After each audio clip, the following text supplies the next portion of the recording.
你幾耐未食過雞尾包啊？唔記得啦。我上次翻香港都冇食啊。我問你一個問題啊，你知點解雞尾包叫雞尾包？因為似雞尾。唔係，咁點解？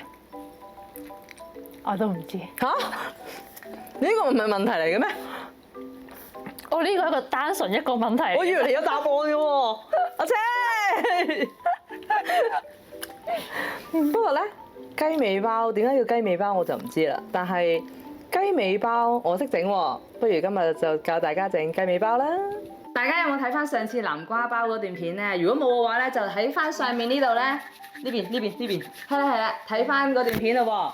大家未睇呢段片之前，都記得要撳咗鐘仔 subscribe 同埋 like， 仲有 comment 同 share 先啊！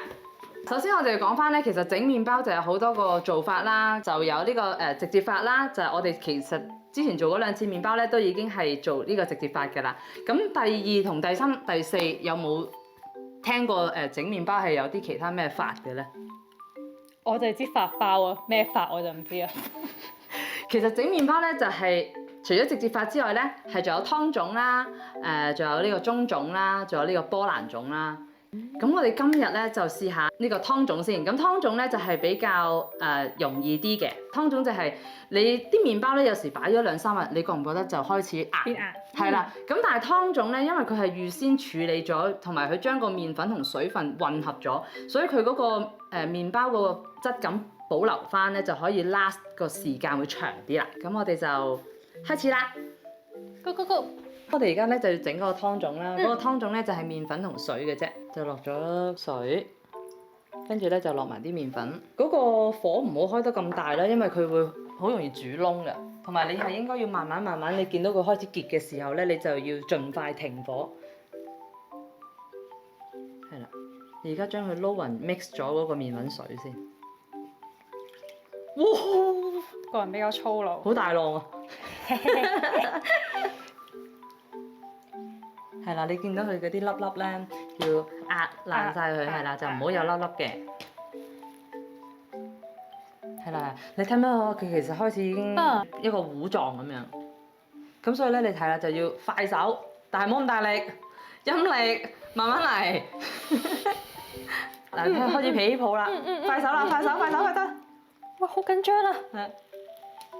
咁如果你真係驚嘅話咧，而家停火，係啦，咁佢仲有個餘溫喺度，你就可以慢慢去 control 佢容易啲。哇，好似摩茲係啦。其實如果你係整日本嗰啲大福咧，都係咁樣整嘅。係啦，咁 OK，你要離火噶啦，如果唔係佢就會變咗一嚿漿咁樣。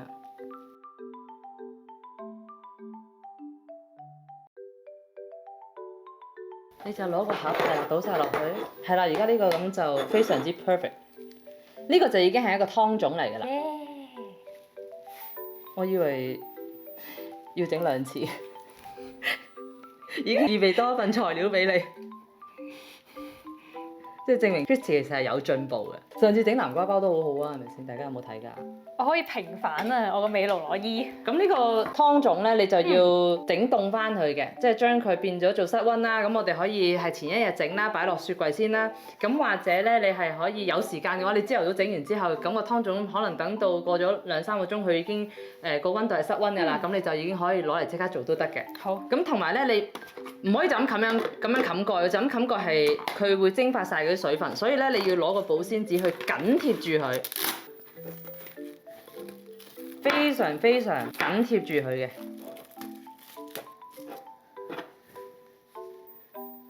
先至可以擺落雪櫃嘅，係啦。通常呢啲情況咧，由於時間嘅關係，係啦，由於時間關係咧，我哋就已經準備咗。係啦，尋晚就已經預備咗一個湯種㗎啦。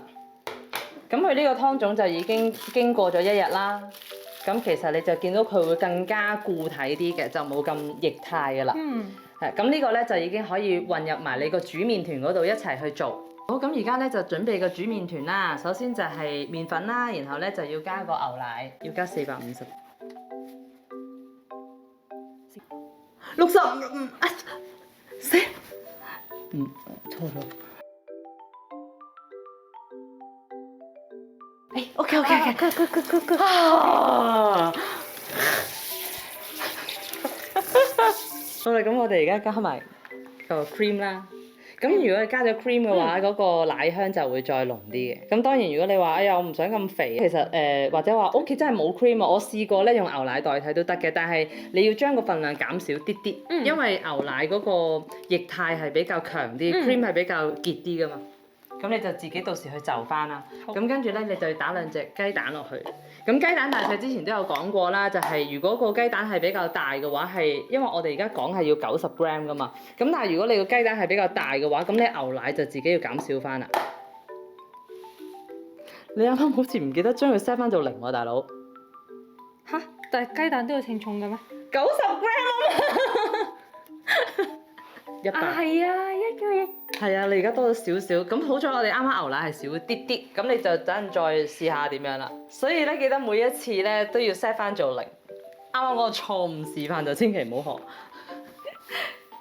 不過好彩可以補救嘅，咁你就落埋嗰個湯種啦。係啊，湯種就係200 gram 嘅。雖然你話，咦，我啱啱嗰個麵粉係40 gram，跟住加200 gram 嘅水。煮完之後唔係應該240咩？咁因為佢其實會吸收咗啦，跟住加埋嘅水分會蒸發啦，所以其實係少咗嘅。咁跟住咧，你就放埋最緊要嗰樣嘢酵母。但係咧，酵母你如果而家已經興到咁重咧，你係set 唔到佢去0嗰個，所以你要用翻個細兜。咁我哋要12 gram， 慢慢啦，慢慢啦，倒埋個酵母啦，跟住咧就加埋個糖。糖咧就係86 gram 嘅糖。我都試過真係擺咗鹽落去，跟住我未發酵，跟住我就已經發現咗係失敗咗啦。因為我就試咗個麵團嗰陣鹹死咗。開咁多次，你應該記得點樣開部機啦嘛？你記唔記得你上次先開機上次係連電掣都唔記得開？你發唔發覺用有雞蛋嘅麵團咧打落去係比較濕潤啲同埋黏啲嘅？因為佢本身雞蛋咧，佢有嗰個蛋白質嗰個黏性，同你平時係冇雞蛋嗰個張力係有啲唔同，咁所以真係要留意翻嗰個牛奶嗰個份量係點樣。同埋每一個雞蛋個大細會有唔同，所以嗰個牛奶或者水個比例咧都會有少少調整。咁但係我哋俾個 recipe 咧，其實就已經係最接近。如果你係用 M size 嘅雞蛋嘅話咧，你嗰個水量就跟翻就差唔多噶啦已經。你睇下咧，加咗湯種嘅麵同雞蛋咧係特別黏啲嘅。咁你等陣操控嘅時候就個手即係要落翻啲麵粉落去。咁你而家就加埋個牛油啦，同埋鹽1茶匙。咁再打多10分鐘。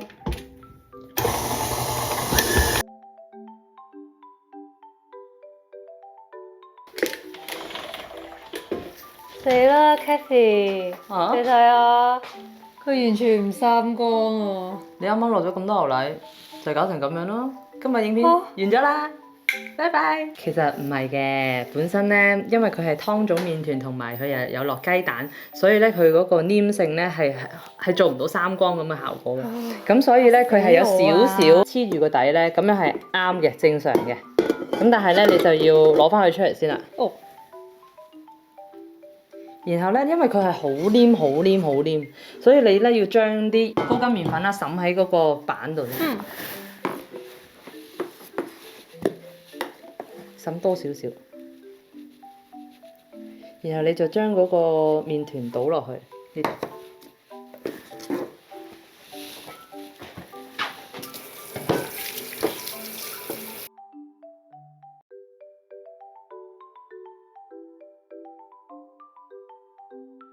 不過呢個湯種麵團咧就會比較濕潤啲，所以要用嗰個刮去幫助你，就唔好嘗試赤手掹佢出嚟，係掹唔乾淨。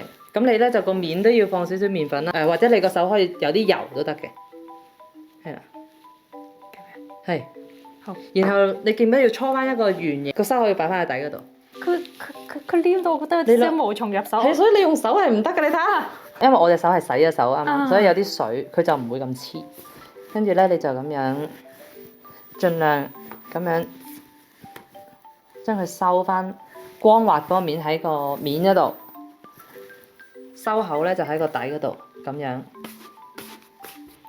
用個刮幫你，就唔好用隻手，因為用隻手你就會黐。然後咧你就擺翻落去下邊個兜呢度啦，然後就發酵，咁就咁樣。咁都係發酵1個鐘，天氣比較凍啲嘅話，可能就要個半鐘或者2個鐘都未定嘅。咁啊發大翻2倍就得㗎啦。咁我哋喺發酵嘅期間就整埋個內餡先啦。雞尾包呢個內餡牛油咧係非常之多，但係好味。成日都聽人講咧，你整甜品啦、整麵包咧，你就唔好睇個 making of。即係咁樣，即係咁樣。係啊，黑埋眼嚟整，黑埋眼嚟食。食嗰時唔好諗。係嘅。只要唔諗咧，就唔會肥㗎啦。唔諗就唔會肥。Yes。食嘢先千祈唔好諗肥唔肥，你諗咗就會肥㗎啦，你唔諗就唔會肥啊。誒，都唔係成日食嘅啫。咁我哋而家咧就要加個椰絲啦。牛油咧就140 gram 嘅，咁啊椰絲就50。跟住咧就加埋個糖粉同埋呢個麵粉。加埋個糖粉啦，糖粉就係120。係啦，你小心啊，唔好好似牛奶咁樣。呢個成200 gram 嘅，甜死。我而家對於呢個量材料有少少恐懼症。係啊。唔係啱啱嗰個450係我講錯咗，其實係我唔啱。好。啱好。其實整麵包咧都唔需要話去到非常之精準，即係有時揸2 gram 咧都 OK 嘅。如果做甜品咧就唔得啦。咁跟住咧就加埋個麵粉啦。咁麵粉咧就最好過篩，咁呢個咧就40 gram。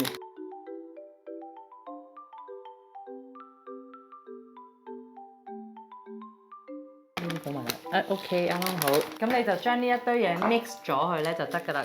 咁個牛油咧就室溫嘅牛油溶咗少少先啦，但係就唔好溶到好似油咁樣。咁你就可以容易啲去 mix 佢㗎啦。同埋點解唔好整到液體咁樣？因為佢要整一個內餡。咁個內餡你就要一個好似形狀，好似我哋上次包嗰個南瓜餡咁樣咧。你如果太濕嘅話，你就包唔到佢。喺你整個麵包裡面最難係整咩形咧？其實整形狀每一個都唔係好難，反而係要整得好靚嘅話咧，我覺得嗰啲鹽可鬆啊、牛角包啊，再發醬完之後，你仲係見到啲痕好明顯嘅話，係好難。同埋我試過整香腸狗仔包，整嗰陣時咧係真係一隻狗仔㗎。係啊。跟住發完酵之後，好開心咁諗住焗完俾小朋友啦，跟住小朋友話：哎呀，多謝你啊！今日嘅豬仔包好得意。點解啲椰絲好似唔好黐在個牛油度咁嘅？唔係你將佢咁樣呃入去咯。哦。你會將佢溝勻佢啊？我哋而家要將佢變即係分開做16份。跟住我哋就要擺落去雪櫃嗰度等佢試一陣先。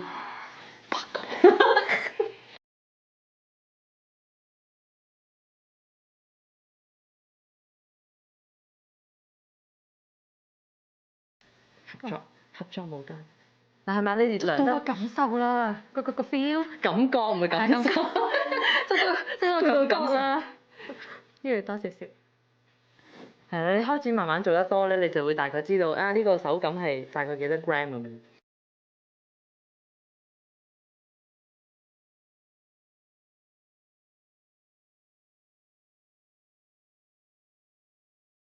你知唔知你隻手咁油咧？要咩洗手？洗潔精。咁好傷手啦，係咪？應該用檸檬汁。如果想唔傷手嘅方法。好。1個鐘頭就過咗啦，你睇下個麵團都爆咗啦。佢發到。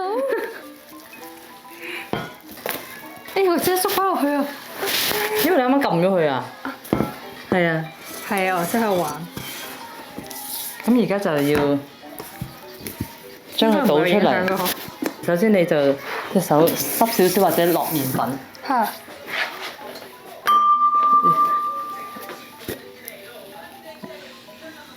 多啲。OK。跟住咧，你就要將佢排氣啦，咁樣壓落去。排氣咧係令到個麵包中間嗰個氣孔冇咁大。跟住我哋就要將佢分做16個麵團，咁呢一半啦，咁我就整8隻，你都係整8隻嘅。整咗個形先，跟住等佢靜止15分鐘，然後先再包餡。咁包完餡之後咧，就可以等佢發酵30分鐘就得㗎啦。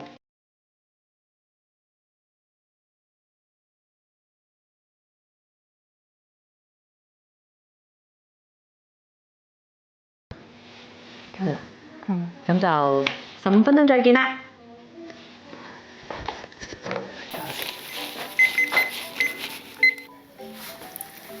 哇，脹卜卜啊！咁我哋而家咧就要包埋啲餡啦。咁餡咧，其實之前如果有睇南瓜包嘅話，就睇過啦。你就係將佢壓平咗之後，將個餡包入去啦。但係咧，因為呢個係雞尾包嚟噶嘛，所以咧你就要搓佢長形，就唔好搓佢做圓形啦。好的。OK。咁我哋而家啱啱擺咗落雪櫃嘅，就已經硬身咗，就會容易包好多噶啦。你睇下，而家冇咁黏啊。咁啊，開始啦！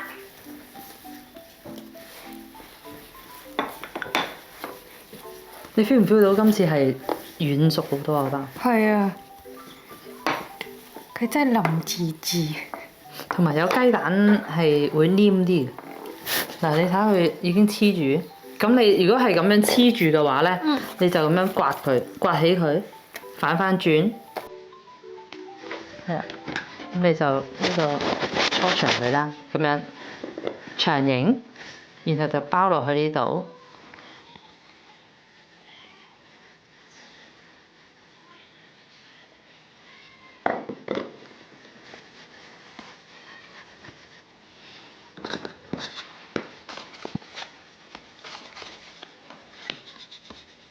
至緊要個底嗰度黐翻實佢啦。咁係大概咧咁樣，呢個長形咧就 OK 㗎啦。得得。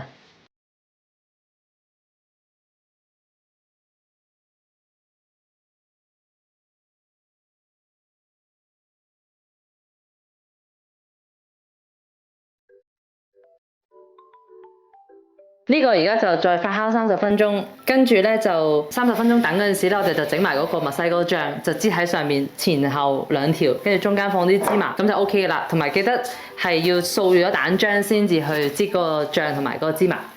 咁我哋而家咧就整埋個墨西哥醬啦。咁就首先係室溫溶咗嘅牛油啦，跟住加雞蛋。咁雞蛋咧就40 gram 嘅，所以你而家睇下你嗰個係幾多？如果佢有雞蛋殼過，係，所以我叫你打落去啊！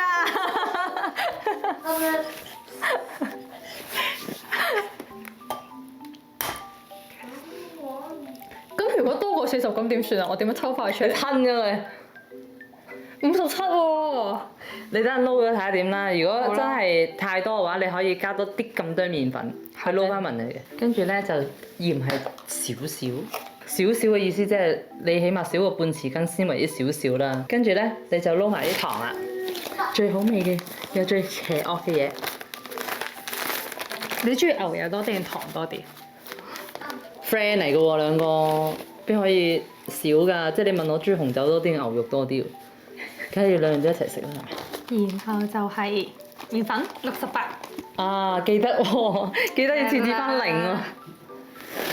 我哋啲從錯誤中學習，重蹈覆轍。人類總係要重複犯錯。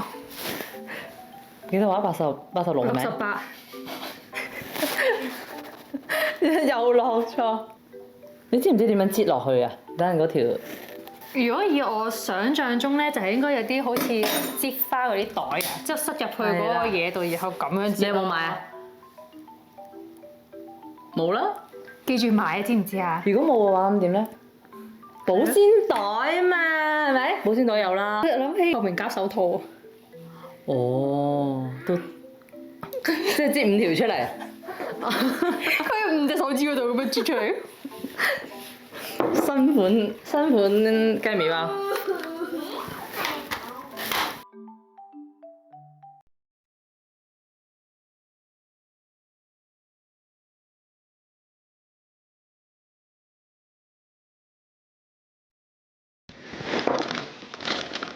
如果你有呢啲咁樣嘅量杯咧，你就可以將個支袋擺落去個量杯嗰度，咁你就算單人操作都比較簡單。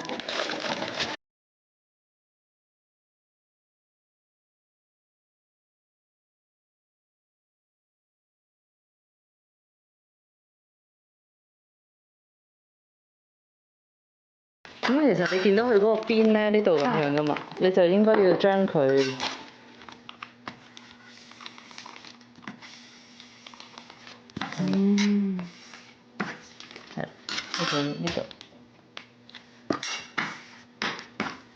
咧，你就將呢個咁樣接好佢，跟住你可以攞個封口嘅嘢夾住佢，你就唔使驚佢爆出嚟。咁樣啦。咁如果你未用住就擺落雪櫃先啦，但係用之前都要攞翻出嚟，因為佢係牛油嚟噶嘛。如果你擺咗喺個雪櫃太耐咧，佢就硬咗到條擠唔到出嚟。咁我哋而家發酵完第2次之後咧，就即刻要預咗個焗爐先啦。咁我哋就要搽翻個蛋漿。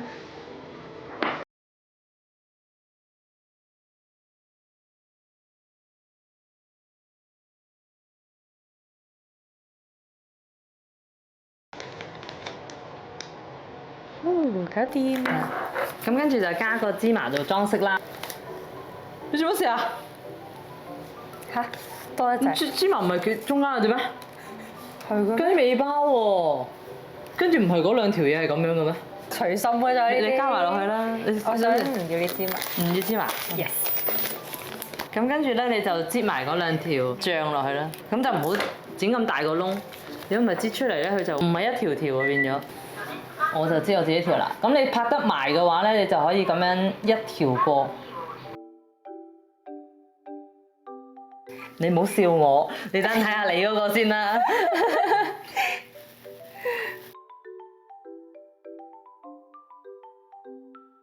同埋我呢個都係因為你問題嘅。點解啊？你撈唔勻嗰啲牛油咯，你睇成嚿牛油喺度。呢個牛油嘅問題啊！你撈唔勻嘅問題。呢個係牛油嘅問題，牛油嘅錯。我睇你傑作，你啱啱笑我，即刻推佢手。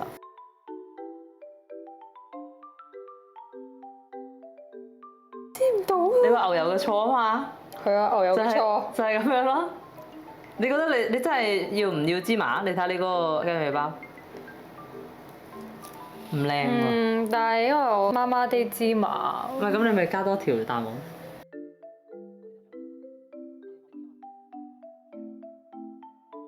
OK，呢啲可以整一個唔傳統版嘅雞尾包，你可以中意自己畫咩花嚟都得。畫完焗完出嚟係嗰個樣先係喎，好多時候會化開咗喎。呢個就後話啦，呢個。咁我哋而家呢個就入焗爐啦，180度焗佢15分鐘。好的。咦，嚟啦！噔噔，出爐啦！唔使返香港都可以食到雞尾包啊！好開心，好興奮。嗱，你睇下你呢個點解豆皮，跟住咧嗱呢啲冇芝麻就係個外觀唔同嘅啫，個味道都一樣嘅。咁係呢一個你猜嗰陣時用個手掂得太多，所以佢嗰個皮就會咁樣。記得攞出嚟之後咧就要擺翻落個架上面啦。咁如果唔係個底咧就會好多濕氣㗎啦。咁今日嘅分享咧就去到呢度啦。如果中意我哋嘅片嘅話，就記得 CLSS comment like subscribe 同埋 share 啦。咁我哋下次再見啦，拜拜。